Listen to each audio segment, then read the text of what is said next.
Anybody else have really toxic parents that make you question what healthy love is supposed to look like? The title says it all. I'm stuck with parents that would probably benefit from getting a divorce, but never seems to go through with it. Because I'm constantly being around their dysfunctional love, it's made me realize that my perception of love is starting to get warped. I've only ever been in one relationship, and I think it's because I genuinely don't know how to act or feel when someone gives me constant, healthy love and affection. It feels like I don't deserve anything good because nothing good lasts in my household for that long. I had to move back home after college to save money, and I'm not in a good place financially to move out, or else I would. I didn't think being around it would bother me this much as an adult as it did when I was a kid, but I find myself becoming more emotionally scarred by it the older I get. Anybody else have any experience or advice for this? My dad gave the silent treatment to my mom for about 3 months last year. It's not the first time this has happened. When my BF doesn't respond to me or gets upset and takes time to process, I go into panic mode. So yeah, it's definitely messed me up. Support react.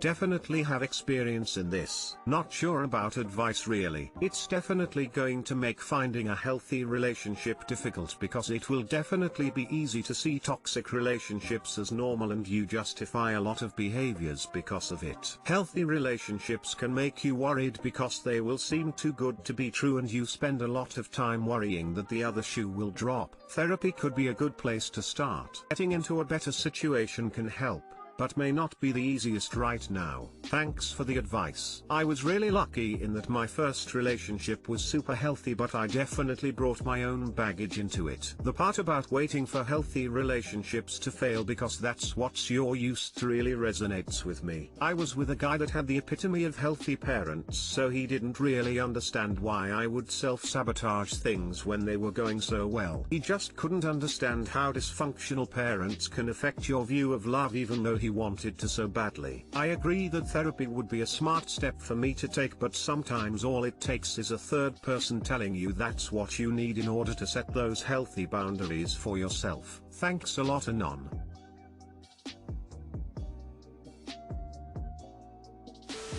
I relate pretty hard to this as well. My parents were awful to each other and finally got divorced well after us kids moved out. My mother is a miserable, bitter person to be around still, but my dad has moved on and is doing really well. I have a very healthy relationship with my wife and kids, so you too can be fine. I took many lessons of what not to do from my parents as far as relationships with your spouse, children, money management, and loads of other things. Biggest takeaway I had was how to communicate with your spouse, and that relationships are about give and take. I also try to turn every negative experience into a lesson. This has worked well for me in all areas of my life. Did you ever find yourself repeating your parents' mistakes? I'm scared that I can never sustain a healthy relationship or get married because sometimes I catch myself with the same toxic traits my parents had. Was your wife understanding with you? I feel like I've never met someone that was patient enough with me when I messed up.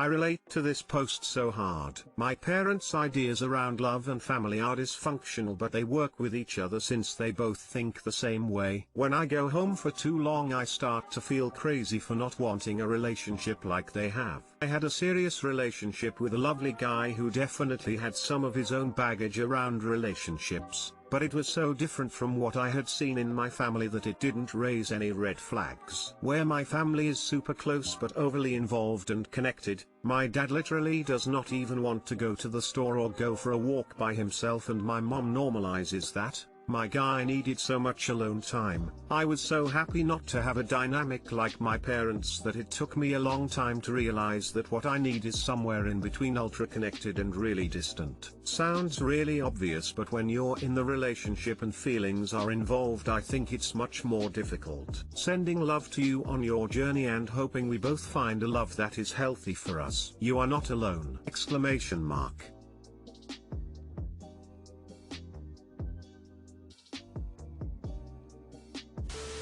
My parents didn't separate until I almost graduated high school. They would fight and throw stuff constantly. They would talk smack about each other to us. My mom was cheating on my dad from the night before their marriage ceremony to until I was 20. There was so much bad blood between them, and I understand where you are coming from. But for some reason I was the opposite. I always look at my parents and told myself, everything they have is what I don't want. I never want there to be violence in my house or in my relationship. You really have to look at what it is you want. My oldest brother was like you. He thought the same thing. Violence and yelling was all he knew, so he thought that was normal, and he was in abusive relationships until he died last year. My dad told me that the reason he never left my mom when we were young was because he didn't want us to grow up in a broken family, so he did everything he could with what he had. And even though that probably caused more damage than not, he meant well with his intentions, cause he wanted our mom present, which she never was.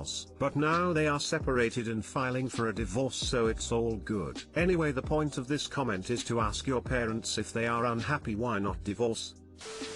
My M23 little brother, M21, told me his secret and I don't know what I should do. Hi, before I started this, English is not my first language, so I'm sorry for any mistake that I make. Though, I, M23, have a little brother, M21. We are close with each other. I could share with him anything that I want to share, and so he is. Today, my little brother came to my room and told me that he wants to tell me something that he has kept for himself for few months. I said sure and face him as he sit on my bed. He confided to me that he have a boyfriend that is older than he is. I said okay, and then asked how old is his boyfriend. He said 51 years old and they have been together for 6 months. I was froze. I can't say anything and just stared at him. I asked whether he jokes about this and he said not. And then he proceeded to give me the proof. He showed me his boyfriend pictures and videos. He also said that he is happy and in love with him. He then asked me to keep it a secret from our parents, and then he left my room. To be honest, I still stunned by this until now. I don't know what I should do. Should I just accept this, or should I confront him about this? Said that this is creepy and not safe. His boyfriend is just a year younger than my parents. I've had the most success getting through to my younger sister by asking leading questions instead of lecturing, and definitely keeping his trust is crucial. So you might ask, what do you guys have in common? He's in such a different place in life. Or is this serious? Do you see yourself settling down and raising kids with this guy? He'll be 65 when you're 35. How is he going to fit in with your friend group / career plans? In my opinion, don't tell your parents unless you think he's in danger, and try not to be too disapproving. You don't have to pretend you think this is okay, but you do want him to feel comfortable coming to you in the future when he has doubts. You don't want him to feel like he can't trust you, or that you'll say I told you so. Although at 21 he is a consenting adult, this is very creepy and inappropriate. There is no good reason that a 51-year-old wants to be with a 21-year-old. Have they ever met?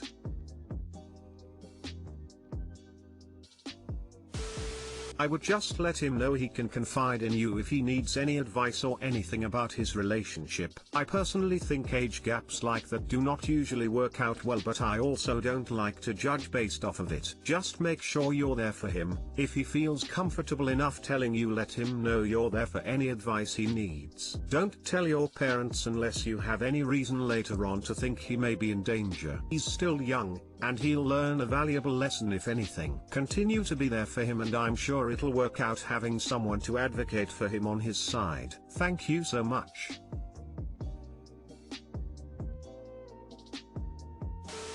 Ask him if they are serious. If his boyfriend is planning on coming to visit, or get to know your family. Talk to your brother about him, every day, but not constantly. This will be a gradual process, but don't charge in saying that it's creepy, or not normal, or, well, whatever. Who knows, maybe it is really a healthy relationship, and not a power trip of an aging man. Slowly try to start and draw that person into the light. See what happens, and be as supportive of your brother as it is humanly possible. Let him feel that he can tell you everything. That no matter what, you'll always be there to metaphorically get rid of the body.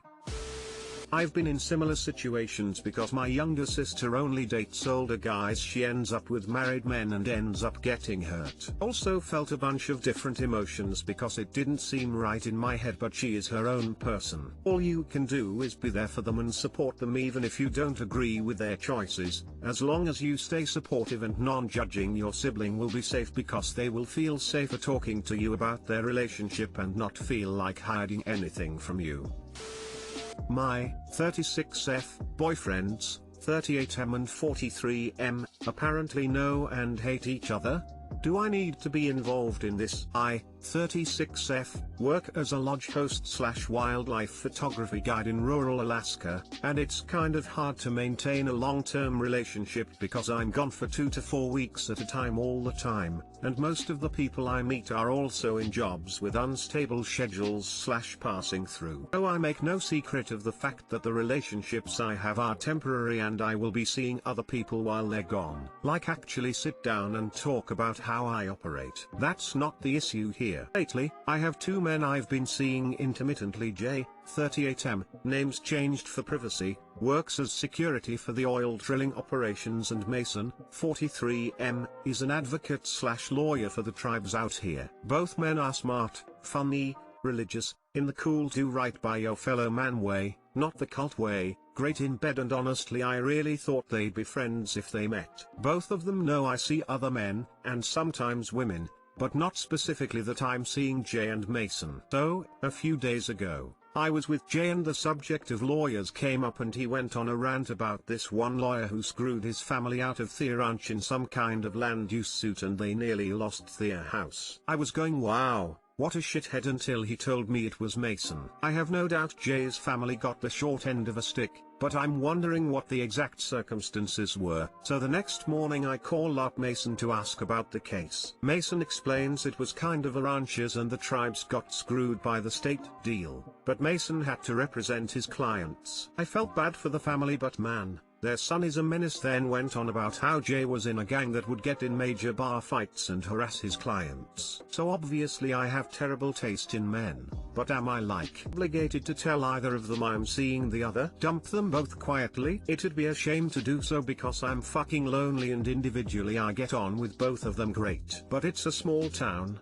hell, barely a town, and word will get around eventually. WTF is this lol? I would watch this. I would definitely watch this. Gotta have gratuitous nudity, toe. Sounds like Mason is hiding behind I was doing the right thing for my side. And Jay's position is, man, fuck that lawyer, he almost made me homeless. I'm not saying Mason had any duty to Jay, at all, but I can totally see why Jay hates him. I also would watch this. It almost sounds like a Seagal movie. / he was a man fighting for his family. / and he was a man fighting for his people in the court of law. / this fall, don't miss. / frozen brawls. / court is adjourned, mother, trailer ends. / title card. / as to the gang thing, I'd run that by Jay, because hearing his side of it would be fascinating. Like, is Jay a ponytail deities villain? Lamau, Jay's got a ponytail, but IDK if he's an 80s villain he's Iberian Spanish, which everyone thinks is Latino out here. In an honest brawl though, I'm not sure who would win. Jay's a trained professional with IDK how the belts in Taekwondo work, but I think you only get the stripes on the ends if you're really good at it, but he's 5 feet 7 inches and his knees are starting to go. On the other hand, Mason prefers to fight with cold words, but he is a 6 feet 10 inches son of a lumberjack with a frankly terrifying pain tolerance. I'd rather it not come to that, as 2020 has made things pretty nasty out here as is, and you know, don't want to be party to people I like getting hurt.